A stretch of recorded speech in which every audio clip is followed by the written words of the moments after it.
So hello Portland, this is the Riverwalk. This is kind of the main entrance to the Riverwalk area. And we do have this space. We do have this space, Lynn just informed us. So this ahead of us is the stage area, which is kind of set up like an amphitheater. And then I'm gonna kind of veer off to the right so that you can see that we have additional space down over by the Los Cabos area. We are told by our economic development contractor with the Creek Nation that by May, all of this retail space will be filled. So that should help us to maybe gain some more sponsorships and ensure traffic to this area, or at least during the daytime. I'll be honest, this area really starts hopping during the evening time. We even pitched the idea to Cheryl about having maybe a basket weaver there over on the river. And I thought afterward, you know, maybe even the ladies from Hawaii could set up their lei making booth somewhere near the river. And honestly, they could be very entrepreneurial about it. There's nothing said that they have to do that service for free. They could actually charge to teach people how to make the leis. I know that when I'm traveling with Braylee, if she gets an opportunity to, you know, learn something new. Oh, and here's the fireplace. Very nice. Be nice for a May evening. We always do things like that. So as you can see, we have a lot of space.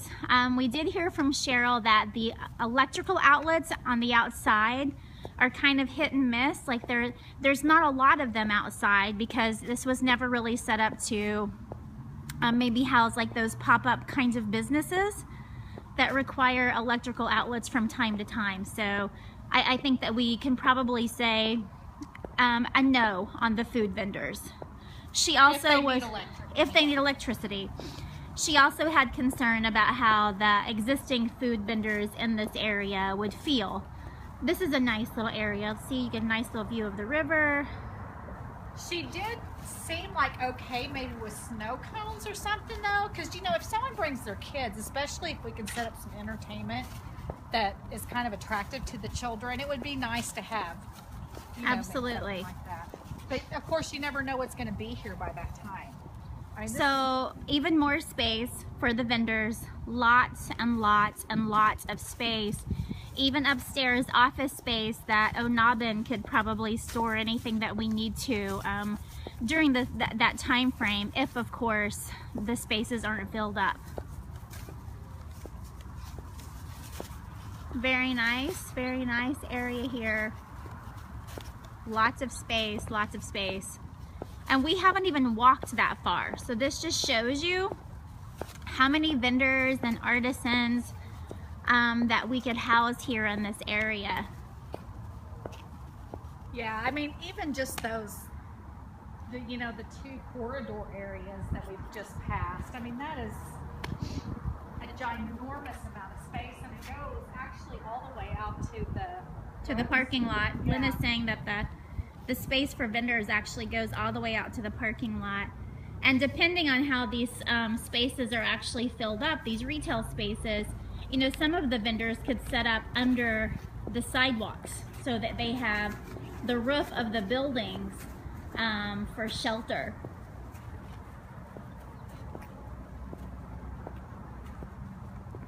And by May, this will be like nice and green. And of course, we can all come down to the Marble Slab Creamery for some ice cream, which is not on my diet. But by then, I should be, a good 10 or 15 pounds lighter. Oh, this is the one gallery owner that I was going to hit up maybe for a sponsorship, or to even see if he wanted to be part of the entertainment. There was a big article in the Native American magazine about this guy.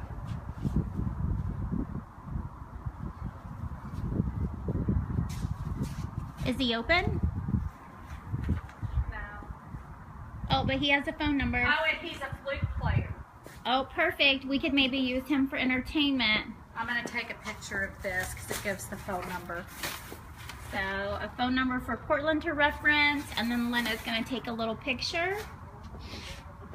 continuing on with our tour of the Riverwalk, you will notice that we have lots of space even at the far end of the building, and then there's even this open area where, as I said before with the basket weavers, I think would be really cool to see some artists at work doing some very traditional sort of crafts. Oh yeah, if we don't have rain and this is not like nasty and soppy, this is a great area to utilize. So another fireplace. This is really a great retail space. I want to say I've been here when this little bar was open. Maybe Eddie should open a bar between now and May. He drinks enough. I think that's that whole Mexican thing. So some empty retail space over here. You know, and again, if it's not filled up by May, then she said we could have access to it if we need it. Yes. For the vendors. So if it's bad weather and they have retail space available, we get it. So the buildings out in the distance are over at ORU, which is Oral Roberts University. And you can actually see the event center from down here. And oh, Len just had a great point.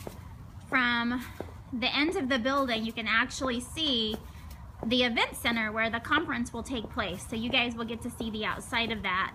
There's some construction going on over there.